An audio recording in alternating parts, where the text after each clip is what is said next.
श्री गुरु ओम मातृशक्तये नमः। ओम परम ऋषिभ्यो नमः। ओम असतो मा सद्गमय तमसो मा ज्योतिर्गमय मृत्योर्मामृतंगमय। ओम शांति शांति शांति। उपनिषद कक्षा 367 बृहदारण्य उपनिषद की कक्षा 92। और हम पीछे से दूसरे अध्याय के प्रथम ब्राह्मण पर चर्चा कर रहे थे और उसमें हमारा ये जो शरीर है, इस शरीर में जो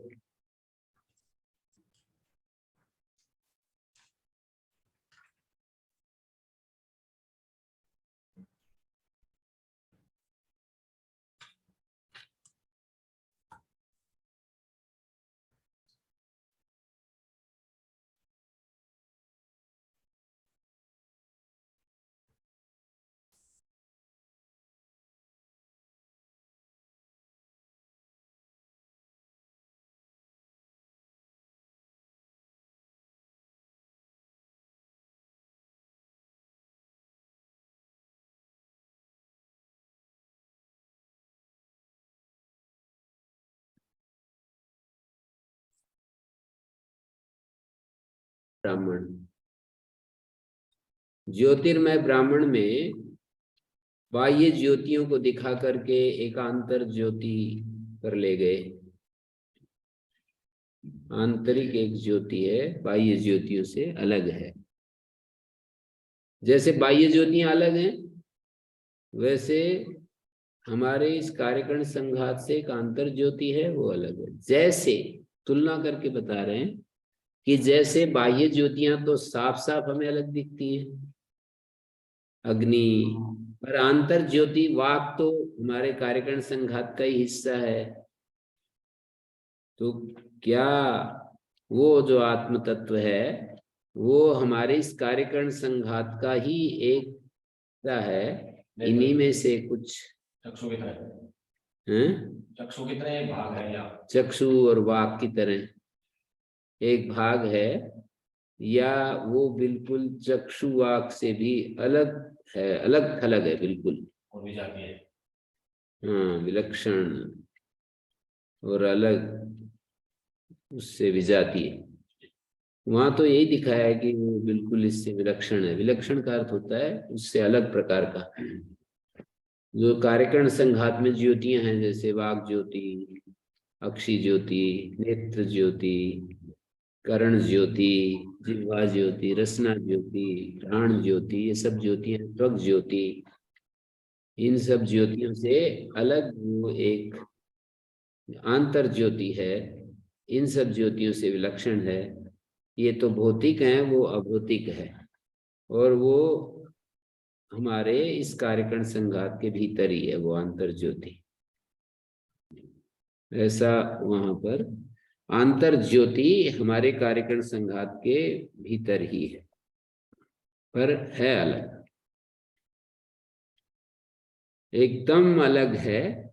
इनका कोई हिस्सा उस आंतर ज्योति में नहीं मिला हुआ है, और आंतर ज्योति के प्रकाश में ये प्रकाशित होते हैं। ये तो एक बात कही जाती है, वो आंतर ज्योति की उपस्थिति मात्र से ये ज्योतियां काम कर रही होती हैं। आंतर ज्योति संक्रांत तो होती नहीं है इनमें, अपने स्वरूप में ही है। वो किसी चीज में जाकर के घुलती मिलती नहीं है, लेकिन ये चीजें भी उसमें जाकर नहीं समाहित होती हैं। जो वाक ज्योति, इंद्रिय ज्योति हैं, वो भी उसमें नहीं समाहित होती है। तो वहां पर उस आंतर ज्योति को विलक्षण और एकदम इससे अलग ही बताया। और आगे हम पढ़ेंगे तो वहां स्वप्न दृष्टांत आएगा, और स्वप्न में जैसे वो स्वप्न को बीच में ला करके वो स्वयं ज्योति, स्वयं ज्योति, अन्य ज्योतियां शांत हो जाती हैं, तब कौन सी ज्योति होती है? उत्तर आत्मा एवं ज्योति, आत्मा ही उसकी ज्योति होती है, ऐसा वहां पर उत्तर दिया है। तो हमने उस प्रसंग को इसके साथ जोड़ने की कोशिश की कि यहाँ पर भी कुछ ऐसा है। पहले मीरा माता जी आप क्या पूछ रहे हैं, अब बोलिए एक बार।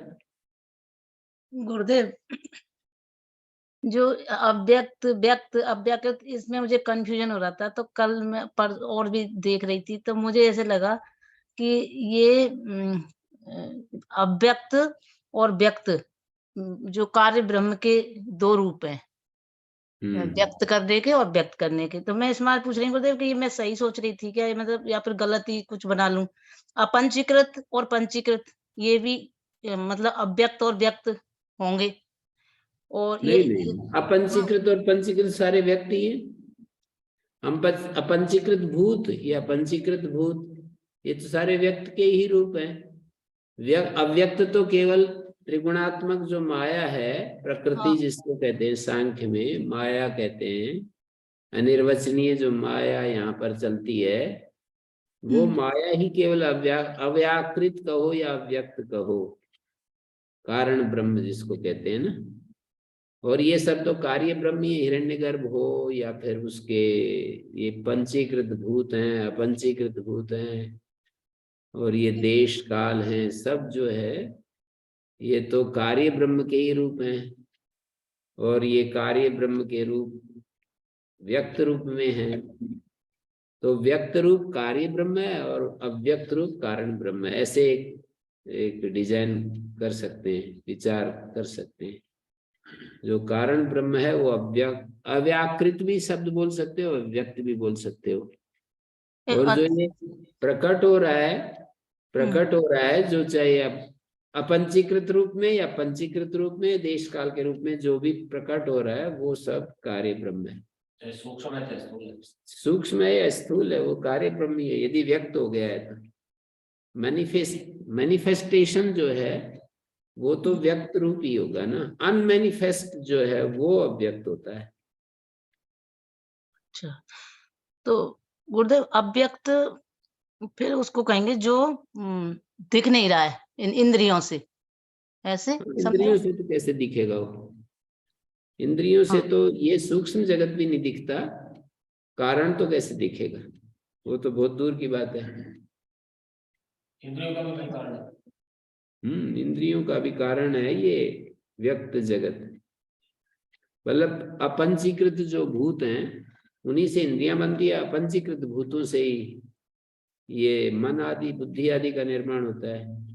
अव्यक्त का तो सीधा ही अर्थ है जो व्यक्त हो ही नहीं सकता, होता ही नहीं। नहीं हो तो सकता है, अव्यक्त तो व्यक्त होता ही है। मिट्टी, आप ऐसी भाषा बोल गए कि जैसे मिट्टी घड़ा बन ही नहीं सकती है। नहीं, आपने वाक्य जो बोला ना कि जो अव्यक्त व्यक्त हो ही नहीं सकता, तो ये तो ऐसी बात हो जाएगी कि जैसे मिट्टी घड़ा बन ही नहीं सकती है।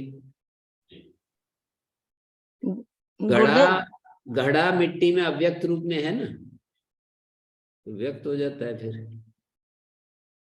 अव्यक्त रूप में मिट्टी में मौजूद है, मिट्टी तो स्वयं व्यक्त है, इसलिए उसको तो वो तो ठीक है। पर जो जिसको हम प्रकृति कहते हैं उसी से तो ये व्यक्त जगत उत्पन्न होता है, कारण से ही तो कार्य होता है। तो ऐसे कैसे कहें कि वो व्यक्त नहीं होता है? कुछ लोग सिद्धांत ऐसा रखते हैं कि अव्यक्त है वो तो सदा अव्यक्त ही रहता है, और व्यक्त ही है, इसमें जो अवस्था परिणाम और जो नहीं, ये भाषा तो बहुत ही बिल्कुल मेरे को समझ नहीं आ रही है कि अव्यक्त सदा ही अव्यक्त रहता है और व्यक्त में परिणाम होते हैं। ऐसा कहते हैं, ऐसा तर्क रखते हैं वो कि व्यक्त जो है, अव्यक्त जो है उससे, क्योंकि जितना व्यक्त संसार है वो सारा अनादि, और अनादि जो है उसमें अब उसको अव्यक्त में तो उठा सकता है, लेकिन अव्यक्त में से नया आने की आवश्यकता नहीं है। सृष्टि की प्रक्रिया होती है, निरंतर चल रहा है ना ये तो। अव्यक्त में से व्यक्त का प्रोसेस निरंतर चल रहा है। अव्यक्त अनंत है और उस अनंत में से ये निरंतर प्रोसेस व्यक्त का चल रहा है। अगर अव्यक्त में से व्यक्त होता रहेगा तो फिर वो अनादि कैसे है? अनादि तो वो स्वरूप अनादि तत्व है। वो सांख्य भी प्रकृति को अनादि मानता है और अव्यक्त मानता है, और उस अव्यक्त से ही तो हमारे मन बुद्धि इंद्रियों का व्यक्तीकरण है। पंचभूत, अपंचीकृत, पंचीकृत सब उस अव्यक्त से ही तो आते हैं। प्रलय में ये व्यक्त जगत अव्यक्त में चला जाता है। सृष्टि उत्पत्ति के समय अव्यक्त से व्यक्त में आ जाता है। ये तो मैंने सुना है। एक मान्यता तो ऐसी है जैसा आप कह रहे हैं। तो इसी मान्यता को समझ लें हम, बार बार यही बात आ रही है ना। अब दूसरे मान्यता को कोई प्रश्न करे तो उस पर विचार करेंगे, उसको और कंफ्यूजन क्यों करें हम दूसरे को, हैं? वो तो पूछ रहे हैं आगे अव्यक्त व्यक्त क्या है, हम उसको और एक प्रश्न डाल करके उसको डिस्टर्ब करें, हैं? तो हाँ गुरुदेव जी, हाँ जी। मुझे नेक्स्ट समझा दो इसको, मेरे अब बात फिर नहीं आया ये दिमाग में ऐसे, मतलब सही समझ जाऊं एकदम, या ऐसे चाह रहे हैं गुरुदेव। तो मैं मैं जो ऐसे आप बोल देश रहा हूँ काल ना, की बात, हाँ सांख्य जिसको प्रकृति कहता है, सांख्य जिसको प्रकृति कहता है और सांख्य जिसको पुरुष कहता है, दो तत्व मान रहे हैं ना हम सांख्य की दृष्टि में। गुरुदेव दो मैं, तत्व है ना, आप पुरुष, बता दो। मैं बता रहा हूँ, पुरुष और प्रकृति, सांख्य दो चीजों को बता रहा है ना। जो प्रकृति है वही यहाँ पर उसको अव्यक्त कह देते हैं, और वो ब्रह्म में उसके साथ एक रूप है। बस इतना सा भेद कर लेते हैं, वहां दो चीजें मान रहे हैं, प्रकृति पुरुष, चेतन और प्रकृति। यहाँ कह देते हैं वो एक ही है, उसी में ये भी उसी, वो जो चेतन है ना वो, और ये जो कारण अव्यक्त जो प्रकृति माया है, अविद्या है, ये दो तीन शब्द बोलते हैं, अव्याकृत, अव्यक्त, माया, अविद्या। एक ही चीज के लिए चार शब्द बोल दिए, अव्याकृत कह दीजिए, अव्यक्त कह दीजिए, माया कह दीजिए, अविद्या कह दीजिए, प्रकृति कह दीजिए, पांचवा शब्द, पांच शब्द बोलिए, अव्याकृत, अव्यक्त, प्रकृति, माया, अविद्या। ये सारा ब्रह्म में ही, ब्रह्म के साथ ही है ये भी। उससे उसको भिन्न भी नहीं कह सकते, अभिन्न भी नहीं सकते, उससे अलग भी नहीं कह सकते, उससे एक भी नहीं कह सकते। इसकी सत्ता है नहीं है दोनों नहीं कह सकते। ये आचार्य शंकर ने स्थापना की है ऐसी, सन्नापि असन्नाप्य उभयात्मिकानो, भिन्नाप्य भिन्नाप्य उभयात्मिकानो, अंगाप्यनंगाप्य उभयात्मिकानो, महाद्भुता निर्वचनीय रूपा। ये माया महाद्भुता है, उनका अपना अभिमत है, कुछ इस तरह से वर्णन कर दिया प्रकृति का, मतलब उपनिषदों को सामने रखते हुए उन्होंने ऐसा उनके निष्कर्ष में आया।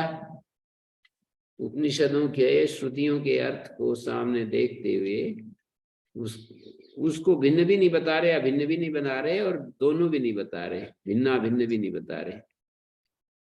है नहीं या दोनों, है और नहीं दोनों, उभय रूप नहीं, तीनों ही स्थितियों में निषेध कर देते हैं। क्या वो है? कहते नहीं। क्या नहीं है? नहीं।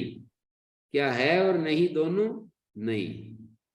सन्नाप्य सन्नाप्य उभयात्मिका नो, भिन्नाप्य भिन्नाप्य उभयात्मिका नो, अंगापि, क्या उस ब्रह्म का अंग है? नहीं। क्या उसका अंग नहीं है? नहीं। क्या अंग और अनंग दोनों को सोच ले? नहीं।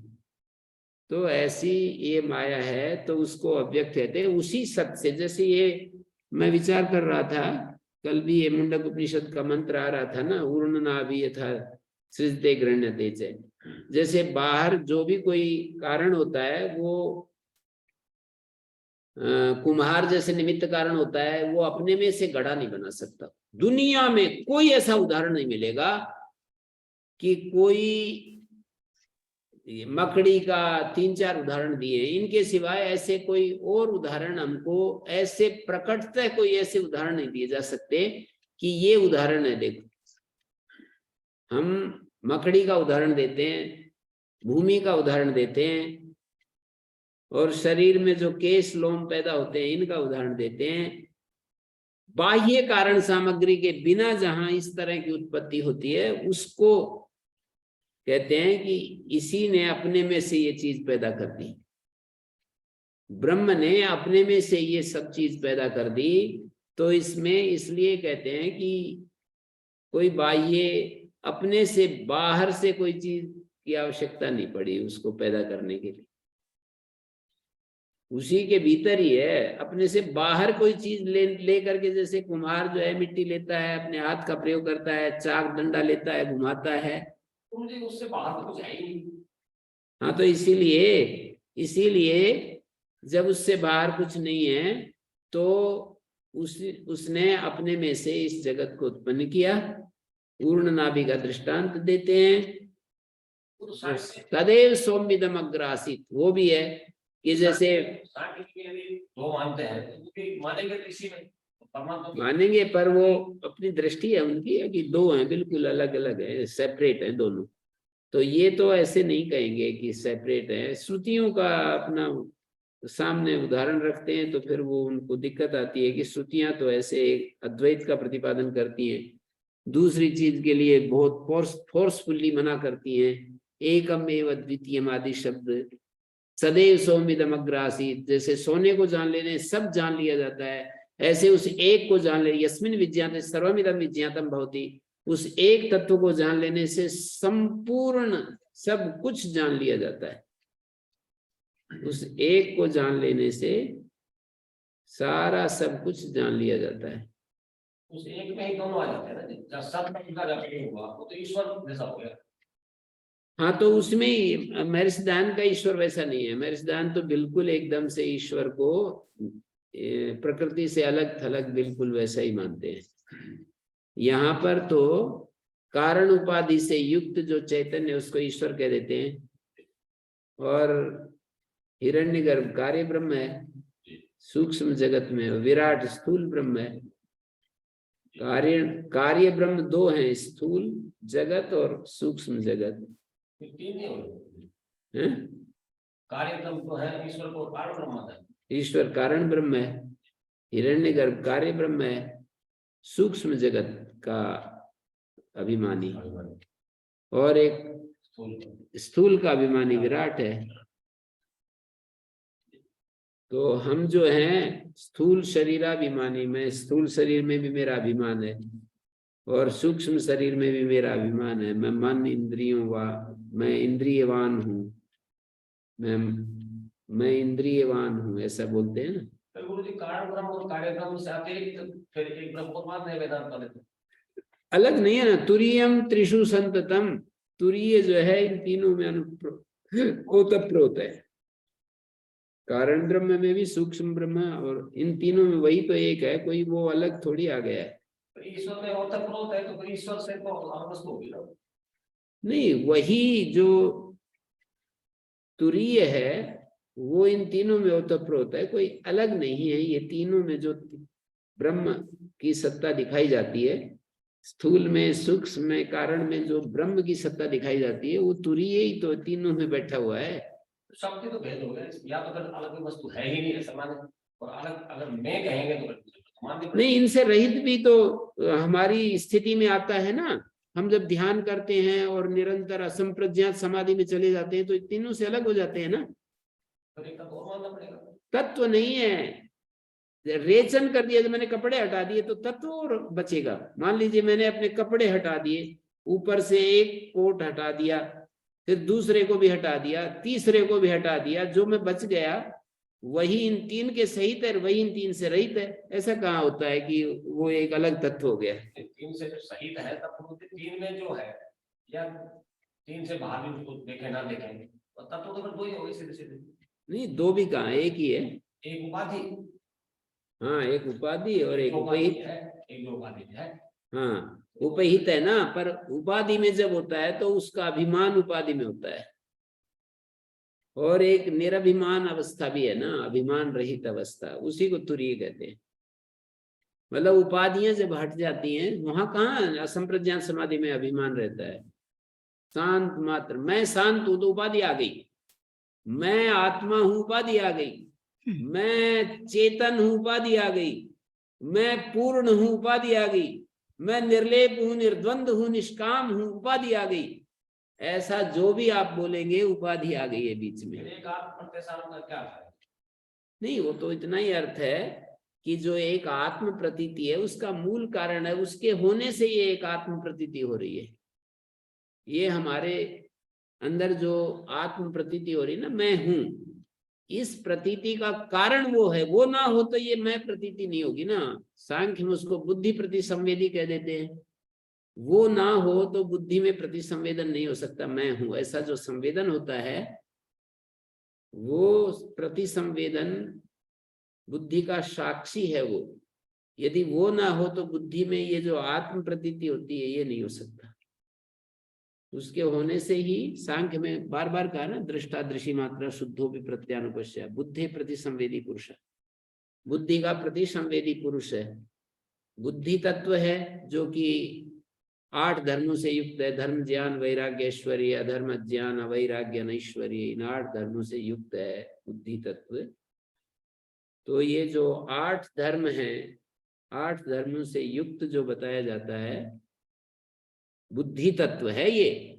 धर्म ज्ञान, ज्ञान का मतलब यहाँ पर जो हम जन्य ज्ञान है ना, उसका बुद्धि में ही जन्य ज्ञान पैदा होता है। स्वाभाविक ज्ञान एक होता है, एक जन्य ज्ञान होता है। तो जो भी जन्य ज्ञान है वो बुद्धि में पैदा होता है। मैं स्वामी गणेशानंद जी से कुछ दिन से पढ़ा है तो कुछ एक नया दृष्टिकोण सामने आया है। बाद में फिर और से आपने संवेदन करें। शास्त्र के अनुसार हम चलेंगे, हम किसी व्यक्ति के पीछे नहीं जा रहे। शास्त्र ऐसे तो मतलब स्वामी दयानंद भी दे रहे हैं, आचार्य शंकर भी दे रहे हैं, कोई हम ये थोड़ी कह रहे हैं कि ये, पर इन महापुरुषों की बात को समझने के लिए जो हम अपनी छोटी सी बुद्धि के आधार पर हम तर्क वितर्क लगा करके निर्णय पर नहीं पहुंचते। श्रुतियां यदि बार बार श्रुतियों की व्याख्या करनी पड़ेगी, वो उस तरह संगति लगानी पड़ेगी सब जगह। एक जगह यदि कोई एक बात कह भी रहा है तो उसको सब जगह दिखाना पड़ेगा। उन श्रुतियों से विरोध नहीं जाना चाहिए जहाँ पावरफुल श्रुतियां हैं, बहुत ही जो पावरफुल श्रुतियां हैं ना, जो नान्योत अस्ति दृष्टा नान्योत अस्ति विज्ञाता, ये पावरफुल श्रुतियां हैं। यत्र नान्यत पश्यति नान्यत शृणोति नान्यत विजानाति स भूमा अथ यद अन्यत शृणोति अन्यत विजानाति तदल्पम, ऐसी पावरफुल श्रुतियां हैं ना। तम एतम अक्षरम ब्राह्मणा विवदन्ति गार्गी अस्थूलम अनणु अरस्वम, ऐसी पावरफुल श्रुतियों को बीच में लाओगे ना, तब उनकी संगति बाधित नहीं होनी चाहिए। ऐतद आत्ममिदं सर्वम तत्सत्यम स आत्मा तत्वमसि श्वेत के, तो ये पावरफुल श्रुतियां हैं। हजारों श्रुतियां दे सकते हैं हम उदाहरण के रूप में, वे बाधित नहीं होनी चाहिए। फिर कोई कुछ बात कहेगा तो विचार किया जा सकता है। इन श्रुतियों को सामने रखेंगे तो क्या कहेगा, कुछ कह ही नहीं सकता है। विज्ञातारम अरे केन विजानियात, विज्ञाता को और विज्ञाता कहाँ से आएगा, इनको सामने रखोगे तो बात ही नहीं चलेगी आगे, बात खत्म हो जाती है। नान्या अतो अस्ति दृष्टा, नान्या अतो अस्ति श्रोता, नान्या अतो अस्ति विज्ञाता, ये जो श्रुतियां कह रही है एकम एव द्वितीयम एतदात्म्यमिदं सर्वम तत्सत्यम स आत्मा तत्वमसि श्वेत केतो, एकम एव सदैव सौम्यदम अग्र आसीत एकम एव द्वितीयम। ये जो श्रुतियां हैं ये तो महर्षि दयानंद ने इन सबको व्याख्या कर ही दी है। या तो फिर महर्षि दयानंद का दर्शन है या फिर आचार्य शंकर का दर्शन है, बाकी तो हम जानते नहीं है, इतना हमने पढ़े नहीं है। रामानुज ने भी अपना दर्शन खड़ा कर रखा है, मध्वाचार्य ने भी अपना दर्शन बना रखा है, निम्बारकाचार्य ने भी, वल्लभाचार्य ने भी, बहुत सारे आचार्य हैं, उनको हमारा अध्ययन नहीं है तो उसके विषय में हम बोल नहीं सकते।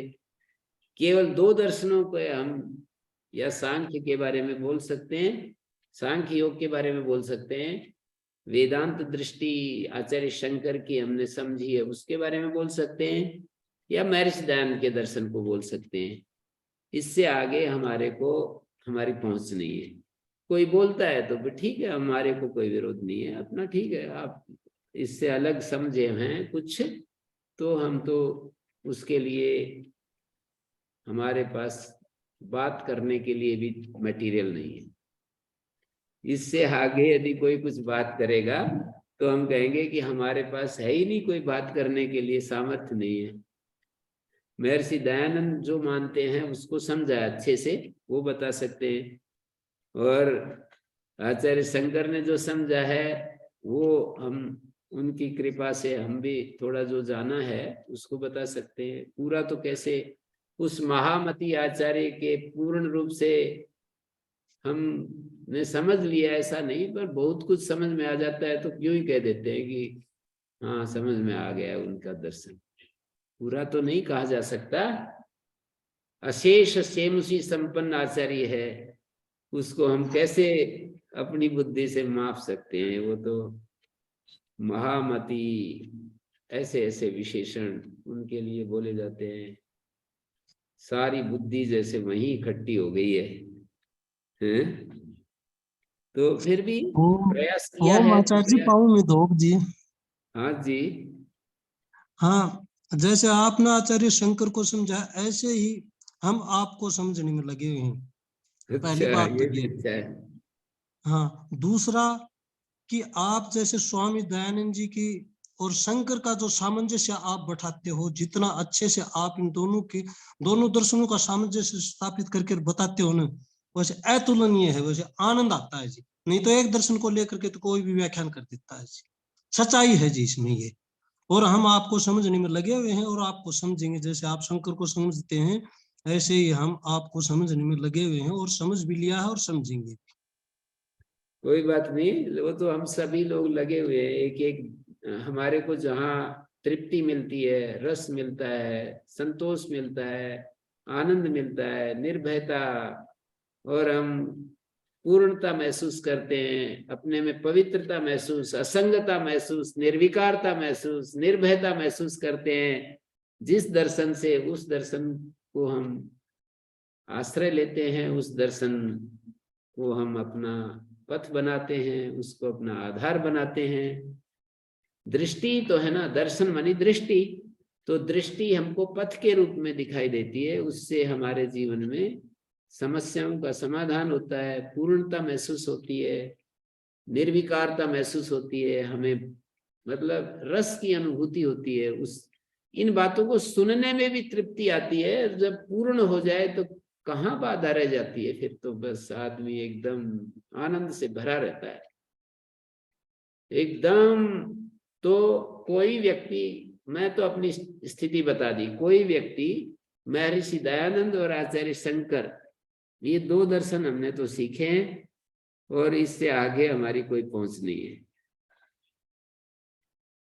स्वामी शरणानंद जी के दर्शन को भी समझा है हमने। वो मतलब वो जो इन्हीं में समाहित हो जाता है। गीता की बात भी समझी है हमने, उपनिषदों को भी आचार्य शंकर की दृष्टि में समझा है, गीता को भी समझा है। तो कुछ कुछ हम कोशिश की हैं, तो देखो हमें उससे हमें तृप्ति महसूस हो रही है। हम दूसरे को तृप्ति करा देंगे ये तो जिम्मेदारी हमारी है नहीं, और ये ठेका भी नहीं ले रहे हैं कि हम अपनी बात कहते रहेंगे, कोई सुनता रहेगा तो उसको जैसे हमें समाधान हुआ है उसका भी हो जाएगा, कोई सुनता रहे तो। बाकी ठेका नहीं है, कोई सुनेगा तो अपने आप ही होगा। धैर्य रख करके निरंतर सुनता रहे, कोई कथा को सुनता रहे तो हो जाएगा। मीरा माता जी की जो बात थी वो यही है कि अव्यक्त, अव्याकृत, अविद्या, माया, प्रकृति, ये एक ही बात को कहते हैं 5 शब्द। प्रकृति भी यदि सांख्य दृष्टि सामने है ना तो ये बहुत जल्दी समझ में आएगा। बस उसमें थोड़ा भेद इतना ही है कि सांख्य अलग प्रकृति की सत्ता मानता है, ये अलग मानते नहीं है, उसके नियंत्रण में मानते हैं। वहां प्रकृति को पुरुष के नियंत्रण में नहीं मानते हैं। ये बात अंतर है थोड़ा सा सांख्य दृष्टि में। नियंत्रण में तो मानते नहीं मानते बिल्कुल भी। उसमें उसका परिविलापन नहीं करते, ये ठीक है। नहीं, प्रविलापन नहीं करते, प्रकृति का नियंत्रण पुरुष के द्वारा हो रहा है, परंपरागत सांख्य में नहीं मानते हैं। वो तो फिर आपको बीच में आ जाते हैं स्वामी दयानंद जी, आप सबको गोल मोड़ करके फिर एक दर्शन और नया खड़ा कर लेते हो। स्वामी दयानंद जी जो है वो उनका वहां से ले लो, वहां से ले लो, वहां से ले लो, सब जगह से ले लो, और ये एक दृष्टि उन्होंने दी है हमको। आत्मा कभी भी अचेतन थोड़ी मानेगा, स्वामी दयानंद जी कभी नहीं कहेंगे आत्मा अचेतन है। तो परंपरागत न्याय में तो आत्मा में ज्ञान ही नहीं स्वीकार करते। स्वामी दयानंद जी कहते हैं चलो कोई बात नहीं, तुम ज्ञान नहीं करते हो, सांख्य तो मानता है ना, वहां से ले लो, आत्मा में ज्ञान स्वीकार कर लो। आत्मा में ज्ञान को कैसे हम स्थापित करें? बोले सांख्य तो कहता है ना चित्त स्वरूप है वो। तो बोले ठीक है, उसके चित्त स्वरूप को आत्मा में जोड़ दो। एक जगह जो दर्शन, एक जगह जो चीज नहीं दिखाई दे रही है और दूसरे दर्शन में दिखाई दे रही है, वहां से यहाँ पर ले लो। ये स्वामी दयानंद जी की दृष्टि है, वो उसमें कोई दिक्कत नहीं है हमारे को। ठीक है, उस दृष्टि से यदि चलेंगे तो ऐसा एक नया विचार हमारे सामने आ जाएगा, समझ में आ जाएगी चीज। और उससे अब इन उपनिषदों की व्याख्या करेंगे तो फिर ये आचार्य शंकर के अनुसार कर लेंगे। महर्षि दयानंद जो जिसको ये आत्मा कहते हैं उसको वो ईश्वर कह देते हैं। जिसको ये आत्मा शब्द से कहते हैं उसको महर्षि दयानंद, जो शुद्ध आत्मा की बोधक श्रुतियां हैं ना, आत्मा के शुद्धतम रूप को बताती हैं जो श्रुतियां, महर्षि दयानंद उसको ईश्वर कह देते हैं। ऐसे समझने के लिए एक एक शब्द की जगह हम वो शब्द रख देंगे तो समझ में आ जाएगा, इतना ही कहना चाह रहा। बाकी जैसे यहाँ पर जागृत स्वप्न सुसुप्ति के द्वारा हमें आत्म स्वरूप को बताया है, बार बार घुमा घुमा करके, इतना ज्यादा। जैसे छांदोग उपनिषद में 8वें अध्याय में देखो पूरा भरा पड़ा जागृत स्वप्न सुसुप्ति के बल पर। तो मांडुक उपनिषद, प्रश्नोपनिषद और ये वाला बृहदारण्य, कई कई जगह यहाँ जागृत स्वप्न सुसुप्ति आ रही है। गुरु जी जहाँ दयानंद जी उसको आत्मा को ही ईश्वर कह के संबोधित कर रहे हैं, तो अगर वो इनका कैसे लगाते हैं श्रुतियों का, जिनमें ये कहा गया है कि निष्क्रिय है और उसको संसद में बता रहे हैं, और वहां एक कहा जा रहा है कि वो तो क्रियाशील नहीं है, उसके अंदर कोई ज्ञान केवल उसका स्वरूप मात्र है। नहीं, ये तो हिरण्यगर्भ को निष्क्रिय कहाँ कहते हैं? शुद्ध आत्म तत्व को निष्क्रिय बताते हैं, हिरण्यगर्भ को और ईश्वर को कहाँ निष्क्रिय बताएंगे? स्वामी दयानंद जी इसका कैसे लगाएंगे? स्वामी दयानंद तो उनके मत में इस तरह से अलग अलग भेद नहीं है ना। शुद्ध आत्मा में जाते हैं, शुद्ध आत्मा तो नहीं, वो क्या बोलते हैं, शुद्ध आत्मा की बात नहीं है, वहां पर ईश्वर की बात कहते हैं, और ईश्वर तो सृष्टि रचना आदि करता ही है, इसमें क्या दिक्कत है? जो श्रुतियां कहती हैं वो निष्क्रिय है, वो निष्क्रिय तो शुद्ध आत्मा की बात करती है ना श्रुतियां। वो तो कहते हैं शुद्ध आत्मा, लेकिन स्वामी दयानंद जी शुद्ध आत्मा नहीं, वो शुद्ध आत्मा को अलग से कॉन्सेप्ट नहीं रखा ना उन्होंने। नहीं, वो तो ईश्वर को सामने रखते हैं। ईश्वर वो कभी भी उपाधि से रहित अवस्था को देख ही नहीं रहे ना। अवस्था को नहीं देख रहे, लेकिन जो उपाधि में जो गुण आ रहे हैं वो शुद्ध आत्मा में तो है नहीं, श्रुतियों में। नहीं, मुझे तो बिल्कुल भ्रम नहीं है, बिल्कुल भ्रांति नहीं है। कोई मेरे को कोई इधर उधर कर भी नहीं सकता है। मतलब आप जैसे अपनी बात रखेंगे ना, तो मैं जो समझा हूं उससे मैं विचलित नहीं हो सकता हूँ। मैं ये कह रहा हूँ, महर्षि दयानंद आत्मा को ऐसे अलग, ऐसा तत्व जिसमें कोई धर्म ही नहीं है, गुण मात्र, चिन्ह मात्र, इस रूप में नहीं व्याख्यान करते। आत्मा हमेशा गुणों से युक्त ही है। वो उसके नित्य गुण जो है ना, अनित्य गुण नहीं है, नित्य पदार्थ के नित्य गुण होते हैं, ऐसा उनका देखना है। मैं ये पूछना चाह रहा हूँ कि जब स्वामी दयानंद जी जैसा, तो मैं तो देख रहा हूँ ना, स्वामी दयानंद जी इन श्रुतियों को नित्य पदार्थ है ईश्वर, और उसके साथ में नित्य ये गुण है। ऐसे तो जागृत स्वप्न सुसुप्ति को कहीं पर भी महर्षि दयानंद ने आधार बनाकर हमारी साधना के लिए, आत्मा को समझने के लिए कहीं भी कुछ नहीं संदेश दे रखा है। जागृत स्वप्न सुसुप्ति प्रणाली को बिल्कुल कहीं पर भी उन्होंने वो नहीं किया है, प्रमोट किया नहीं है। पर ये तो श्रुतियां तो जागृत स्वप्न सुसुप्ति को कह रही है ना, तो हमने कभी कभी हम किसी तत्व को ज्यादा फोकस करते हैं, प्रधानता देते हैं। उपनिषद में है वो, स्वामी दयानंद जी उस पक्ष की बजाय वो जो योग दर्शन का ध्यान आदि करना, अपने चित्त को शुद्ध करना, उतना उस पक्ष को वो अपने साधना और अपने दर्शन का अंग, बाकी जगह विरोध भी नहीं है उनका, उसको फोकस भी नहीं है, उदासीन है उसके बारे में। महर्षि आपके प्रश्न का दयानंद जी उत्तर ने मिल जी गया होगा ना। वैशेषिक दर्शन को ही लिया है जी। महर्षि स्वामी दयानंद जी ने केवल न्याय और केवल ऐसी वैशेषिक, बात, हाँ केवल वैशेषिक केवल और मत केवल बोलो, वैशेषिक को लिया है जी, ऐसी मुझे केवल प्रेरणा नहीं वैशेषिक हुई, मत बोलो, यूं परंतु बोला करो न्याय वास्तविकता है। वैशेषिक को। हाँ जी, वैशेषिक मत बोलो, यूं बोलो न्याय वैशेषिक को लिया है। हाँ जी, बस। और दूसरे ने तो, हालांकि उन्होंने थोड़ा बहुत स्मृतियों का सहारा तो जरूर नहीं, लिया, परंतु उसमें ऐसा भी व्याख्या नहीं नहीं कह की। सकते, न्याय वैशेषिक प्रणाली को लिया है, बाकी तो दूसरे दूसरे दर्शनों में जो कहा है उसको स्वीकार करते हैं, आत्मा के चैतन्य को स्वीकार करते हैं। पर परंपरागत जो न्याय में आत्मा को सतमात्र कहते हैं, उसको तो उन्होंने कभी भी नहीं स्वीकार करेंगे कि आत्मा सत्स्वरूप है, उसमें ज्ञान उत्पन्न होने की योग्यता है, वैसे वो ज्ञान स्वरूप नहीं है, ऐसे थोड़ी कहेंगे। वो कहेंगे कि आत्मा को एक दर्शन ने चैतन्य बता दिया तो दूसरे में अपने आप ट्रांसफर हो रहा है, वो चीज दूसरे दर्शन में अपने आप ट्रांसफर हो रही है। जहाँ ये श्रुतियां आती है जिसमें परमात्मा आत्मा या ब्रह्म नाम से किसी भी नाम से उनको निष्क्रिय बताया जाता है, उन श्रुतियों का समन्वय कैसे बिठाते हैं, वो पूछ रहा था। नहीं, उसकी उनको आवश्यकता नहीं है उस समन्वय की। जैसे जागृत स्वप्न सुसुप्ति से जो साधन प्रणाली बताई है स्वामी दयानंद, कैसे समन्वय बैठाते हैं ऐसे पूछोगे तो मैं कहूँगा उनको जरूरत नहीं है, उसकी वो आवश्यकता नहीं महसूस कर रहे हैं, उस प्रणाली में वो जा नहीं रहे।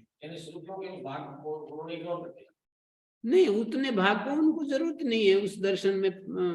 उनको समाज में एक स्थापना करनी है, लोगों के सामने रखना है, और उनको हर चीज मुझे समझानी है, ये दृष्टि किसी महापुरुष की नहीं होती।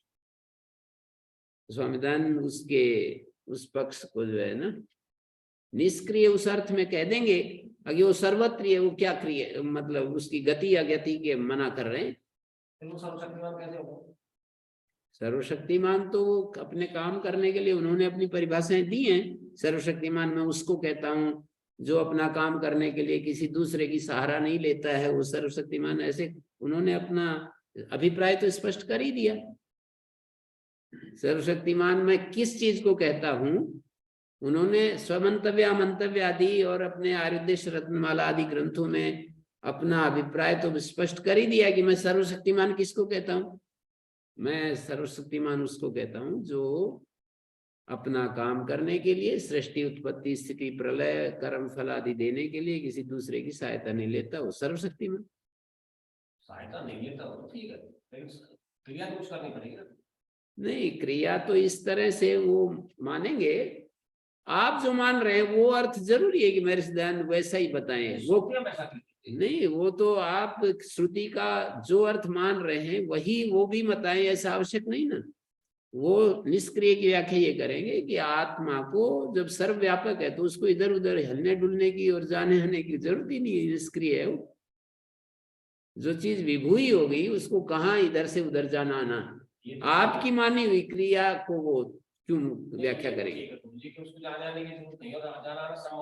हाँ, जो विभूतत्व है उसमें क्रिया कैसे हो सकती है, जाने आने की क्रिया कैसे हो सकती है। किसी दूसरे तत्वों में जो परिवर्तन कर रहा है, चाहे कर्मफल के रूप में कर रहा है, चाहे निर्माण के रूप में कर रहा है, चाहे उसके होने मात्र से सारा, जैसे बिजली के होने मात्र से सब कुछ हो जाता है, तो ईश्वर की उपस्थिति मात्र से ऐसा वो करने राम की क्रिया थोड़ी है कि मनुष्य की तरह वो कर रहा है।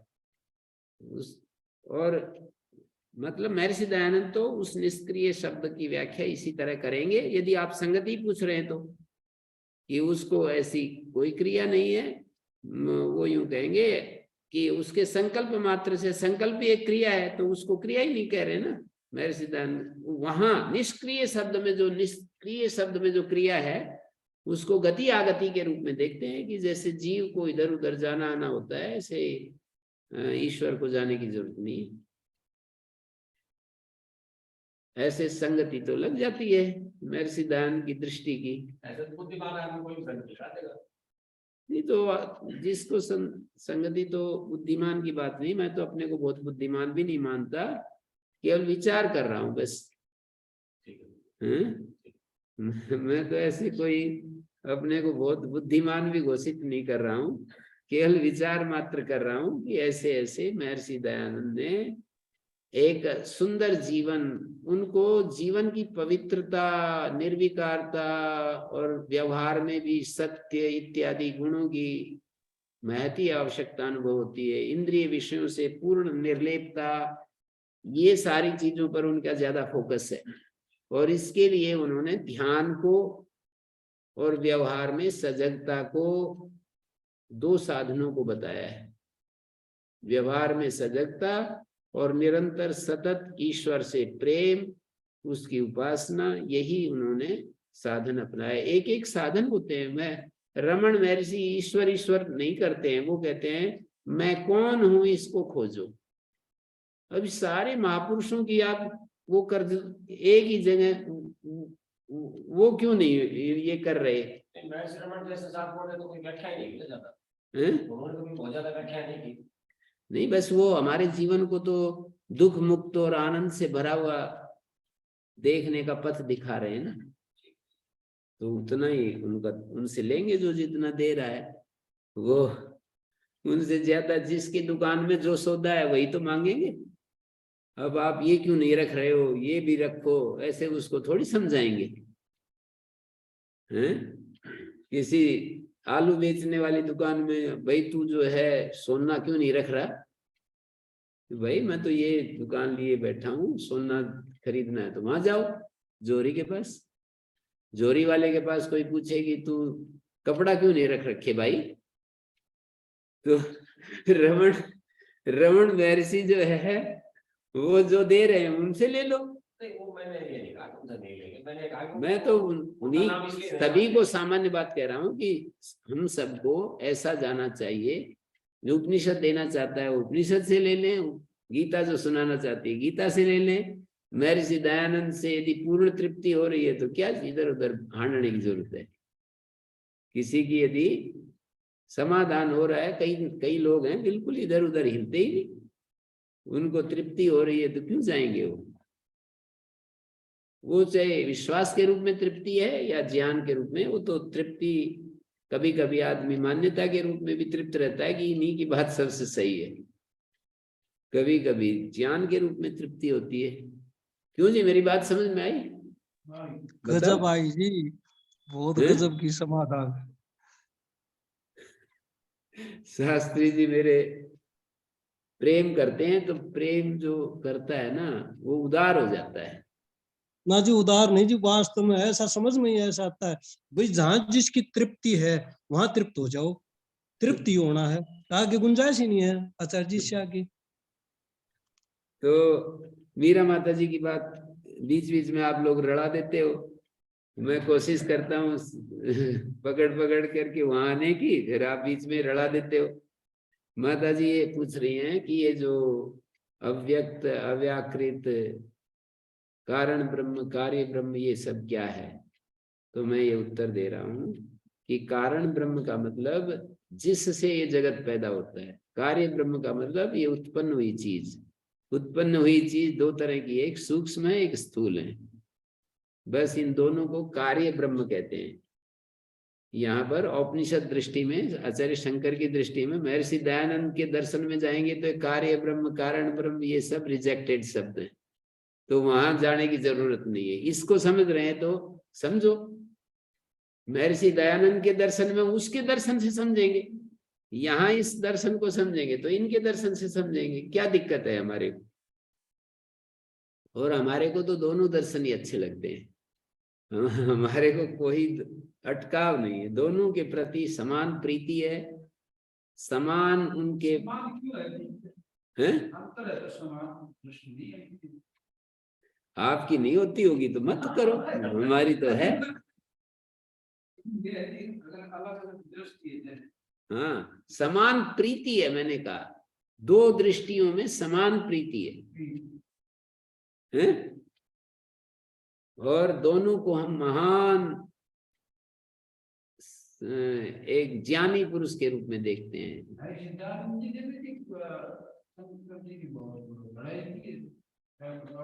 हाँ, तो बड़ाई की है तो अच्छी बात है, वो तो आदमी पूर्ण व्यक्ति किसी की क्यों निंदा करेगा? हैं? अध जल गगरी छलकत जाए, आधा घड़ा होगा तभी जो है छलकता रहता है, पूर्णता आने पर तो शांति आ जाती है ना। आधा भरा हो तो सुनाना चाहता है, जा जा करके करो मेरे साथ, मतलब नहीं। उन महापुरुषों की बात अलग है, महर्षि दयानंद भी करते थे ऐसे। तो ये तो महापुरुष तो अलग स्थिति के थे, और हम तो बिल्कुल कंपाउंडर जैसे होते हैं। चीर फाड़ का अधिकार ही नहीं है हमारे को, तो मरहम पट्टी का अधिकार है। जो चीर फाड़ उन्होंने कर दी, अपना मरहम पट्टी करते रहे। अब उन्हीं की भाषा हम बोलें तो हम भी सर्जन बन गए एक प्रकार से, और सर्जन है नहीं, और मतलब छुरा हाथ में ले लिया काटने के लिए। तो अपनी लिमिटेशंस जो है, हमें अपनी लिमिटेशंस याद हैं, किसी को नहीं याद है तो भाई करते रहो, आप चीरफाड़ करते रहो, और इनको रोगियों को मौत के घाट उतारते रहो। काट काट के छोड़ दो, हैं? काट के छोड़ दो, सीलना आता नहीं। हाँ, सीलना आता नहीं है, काट दो, और फिर उनको मतलब जो भी संसार समाज में है ना, जो ये मानसिक रोगी हैं, उनको मौत के घाट, कहीं का भी मत छोड़ो, उनको मौत के घाट उतारते रहो।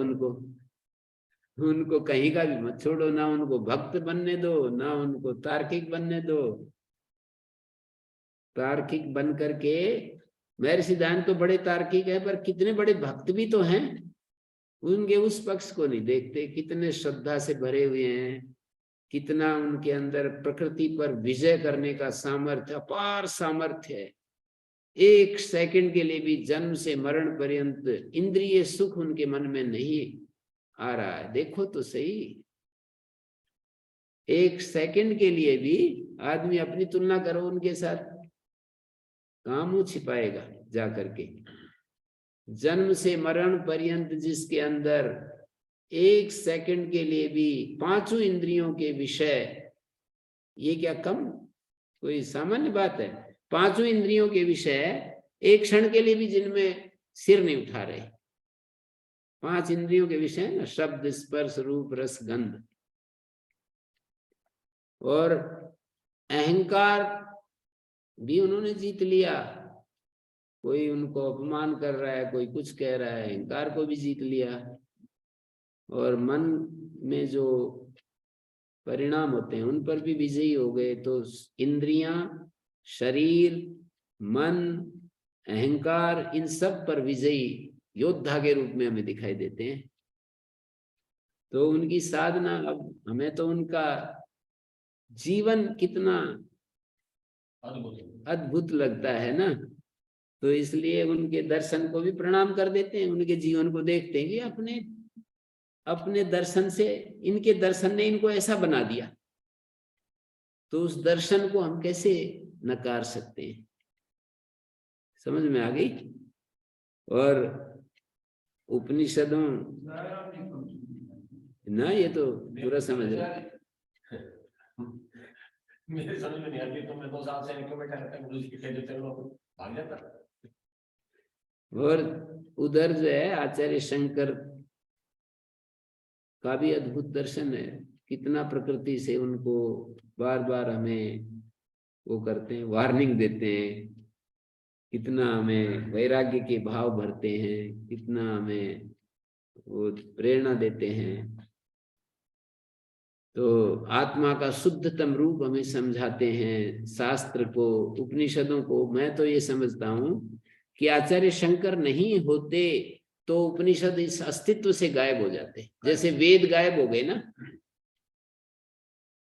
उपनिषद गायब हो जाते।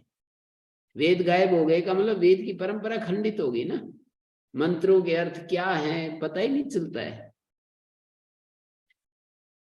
जो भी अर्थ किए जाते हैं वो अब इस मंत्र का ये अर्थ है, यही है, संशय बने रहते हैं। विद्वानों ने अपना अपने ढंग से प्रयास किया ही है, वो तो अलग बात है। पर ये आचार्य शंकर नहीं होते, या हम यूं कहें कि महर्षि दयानंद नहीं आते, तो वेद के बारे में जो दृष्टि गायब हो गई थी, वो दृष्टि हमको फिर कैसे वो तो वही फिर यज्ञ के मंत्र उच्चारण करो, यज्ञ करो, क्रियाकांड करो, बस इतने तक सीमित हो गया था महर्षि दयानंद। तो एक एक महापुरुष का योगदान अस्तित्व में बार बार हमें उसको अप्रिशिएट करना चाहिए, उसको महत्व देना चाहिए, उसके प्रति कृतज्ञता का भाव होना चाहिए, और हमें अपने जीवन को उसके द्वारा कुछ हमें सहायता मिलती है तो उसको शुद्ध करना चाहिए, पवित्र करना चाहिए अपने आप को, अपनी इंद्रियों को, क्योंकि बहुत ज्यादा अशुद्धि है, बहुत ट्रक के ट्रक अशुद्धि का ले रहे हैं हम। तो वो जो दिल्ली के उधर जाए ना यूपी में, तो एक पहाड़ बन गया है गंदगी का, और इधर आए करनाल की तरफ तो एक पहाड़ का पहाड़ गंदगी का इकट्ठा हो गया है। ऐसे हर आदमी ऐसा बड़ा, इससे भी ज्यादा बड़े बड़े पहाड़ गंदगी के ले रहा है, उसको शुद्ध करने की जरूरत है। आप किसी दर्शन से शुद्ध कीजिए, मुख्य प्रयोजन है शुद्धि। आप सांख्य से शुद्ध कर सकते हैं, सांख्य से करो, न्याय वैशेषिक से शुद्ध कर सकते हैं तो उससे करो, जैन दर्शन से, बौद्ध, हमें तो उनके भी कोई उनसे कोई अप्रीति नहीं है। यदि वो अपने को शुद्ध कर रहे हैं, आत्मा को, बौद्ध लोग आत्मा को स्वीकार ना करके भी यदि अपने को शुद्ध कर रहे हैं, वो भी हमारे लिए तो प्रणम्य है। पर हमारे को इसमें प्रीति इसलिए कि भाई यही बाल्यकाल से पढ़े लिखे सुने, इसमें प्रीति है, तो हमारे लिए तो यही है। हम उनका खंडन कौन होते हैं करने वाले हैं? हमारे को तो इससे लाभ मिल रहा है तो हम तो इसमें चल रहे हैं। कोई कहे कि इसको छोड़ के आप जब उसको महत्व देते हो उसी में चले जाओ। मैं ये थोड़ी कह रहा हूं कि मतलब उसको महत्व देने का मतलब ये है कि उसमें चले जाओ। हमें इससे तृप्ति मिल रही है, इसमें आस्था है, निष्ठा है हमारी, तो इसलिए हम इसको पढ़ रहे हैं, सुन रहे हैं, इस पर विचार कर रहे हैं, दूसरों को सुना रहे हैं। तो ओम गुरुजी। हाँ जी जी, यहाँ आचार्य शंकर ने मतलब ईश्वर के बारे में ज्यादा बात नहीं करी गुरुजी। तो यहाँ लगता है कि आचार्य को मानते हैं तो ईश्वर साइड में रह जाता है, और जब लग हमारे जीवन में ईश्वर की सत्ता और उनका कार्य ना लगे तो कमी तो हो जाती है ना गुरुजी? नहीं, मेरे को तो कमी होती नहीं है, और यदि कमी लगे तो उतना अंश में जो है इस महर्षि दयानंद को पकड़ लो, थोड़े थोड़ा सबको ले लो। महर्षि दयानंद ने भी तो यही किया है, सांख्य से कुछ उधार ले लिया, न्याय से कुछ उधार ले लिया, और वेदांत से कुछ उधार ले लिया, उपनिषदों से कुछ ले लिया, और अपना एक दर्शन खड़ा कर लिया ना। तो यदि कमी लगती है तो महर्षि दयानंद से उधार ले लो, उतना अंश ले लो। यहाँ कमी हो रही है तो मैं तो ऐसे समझता हूँ, यदि किसी को लगती है, मुझे तो लगती नहीं, बाकी किसी को लगे तो उधार ले लो, जो अपने पास नहीं है वो दूसरे से ले लो। ऐसे करते ही है ना, जैसे परंपरागत न्याय वैशेषिक में आत्मा को सत्स्वरूप माना, पर महर्षि दयानंद उधार ले लिया, झट से ले लिया, उससे सांख्य से झट से ले लिया कि आत्मा ज्ञान स्वरूप है। अब उससे चलेंगे तो आत्मा को सत्स्वरूप कहेंगे ये तो कमी है। महर्षि दयानंद बोले ना, वहां पर क्या रखा है ना, वो यहाँ पर भी लागू होगा। तो ऐसे यदि मेरे को तो आचार्य शंकर, आप केनोपनिषद में ईश्वर की सिद्धि करने के लिए उन्होंने कितना जबरदस्त, कितने 20-50 पृष्ठ लिख डाले, और जगह जगह गीता के एक जगह भाष्य करते हुए लिखते हैं कि भक्ति, ईश्वर की भक्ति कर्म योग का हृदय है। सैकड़ों वाक्य ईश्वर के लिए मैं तो सुन रहा हूं, इसलिए मैं तो, मेरे को तो कमी महसूस नहीं होती किसी में। हाँ, कि कर्म योग का भक्ति जो है हृदय है, ऐसे कहते हैं। और जो गीता का भाष्य कर रहे हैं वो ईश्वर को साइड में कैसे कर सकते हैं बताओ? कितनी जगह ईश्वर की बात आती है वहां पर? गीता के जो भाष्यकार हैं वो साइड में कैसे कर सकते हैं? मुझे ये मतलब मन में आता है। और उनके उन वाक्यों को मैं देखता रहता हूँ जो ईश्वर की प्रशंसा में लिखते हैं, उसके प्रति जो कृतज्ञता और वो सब करते हैं ना। केनोपनिषद में ईश्वर की सिद्धि का एक प्रकरण चला है वाक्य भाष्य में शायद, तो उसको आप पढ़िए। कितना लंबा चौड़ा, कितना विस्तृत व्याख्यान किया है ईश्वर को सिद्ध करने के लिए। जी गुरुजी, मैं देखता हूँ उसको। और ये भी बात है ना, गीता जो है उसमें तो ईश्वर को बार बार ईश्वर के रूप में प्रस्तुत किया है। ईश्वरा सर्वभूतानां हृदय से अर्जुन तिष्ठति, 11वें अध्याय में उसका विश्व दर्शन योग इत्यादि 11वां अध्याय तो सारा ईश्वर को बताना है। सारा ईश्वर का रूप बताया ना। तो उसमें मत कर्म कर कृत मत परमो मत भक्ता संग वर्जिता निर्वैरा सर्वभूतेषु मामेति पांडव स मामेति पांडव। मतलब गीता में 11वें अध्याय के अंतिम श्लोक में मेरे लिए कर्म करो, मैं ईश्वर के लिए कर्म करो, मेरे को ही परम मानो। जैसे कोई स्त्री में आसक्त व्यक्ति स्त्री में जिसका आसक्त है मन, स्त्री को परम नहीं मानता, वो व्यक्ति भी जो स्त्री में आसक्त है, बहुत ही उसका मन वहां से हट ही नहीं रहा है, स्त्री को परम नहीं मानता। परम मानी, परम तो किसी महादेव को पूजा करने के लिए जाता है, फिर स्त्री की पूजा करे, फिर वो व्यक्ति भी वो क्या बोलते हैं, देवता की पूजा करने के लिए क्यों जा रहा है?